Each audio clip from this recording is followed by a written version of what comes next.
இந்த டூடலோட தீம் என்ன அப்படின்னு நம்ம பார்த்தோன்னா, காணி நிலம் வேணும் பராசக்தி, காணி நிலம் வேணும் பராசக்தின்னு சொல்லி பாரதியார் கேட்டிருப்பாரு பராசக்தி கிட்ட, எனக்கு ஒரு காணி நிலம் வேணும், அதில் அழகாக ஒரு மாளிகை வேணும், பக்கத்தில் ஒரு கிணறு வேணும், அதே மாதிரி தென்னை மரம் வேணும்னு நிறைய விஷயங்கள் கேட்டிருப்பார் அந்த பாடலில். அதே மாதிரி தான் என்னுடைய ட்ரீம் இது. நான் வந்து பர்ஃபெக்ஷனான ஒரு ஆர்டிஸ்டெல்லாம் கிடையாது, நான் ஆர்டிஸ்ட்டே கிடையாது. எனக்கு எது மேனிஃபெஸ்ட் பண்ணுமோ நான் அதை வரைஞ்சி பார்ப்பேன், அதை எழுதி பார்ப்பேன், ஜேர்னல் பண்ணுவேன். அந்த மாதிரி வரைஞ்ச ஒரு தீம் தான் இது.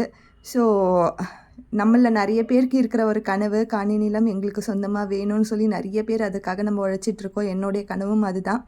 மேனிஃபெஸ்ட் பண்ணுவோம், சேர்ந்தே நம்ம மேனிஃபெஸ்ட் பண்ணுவோம். உங்களுடைய கனவுகளையும் யூனிவர்ஸ் கிட்ட சொல்லுங்கள், கண்டிப்பாக நடக்கும்.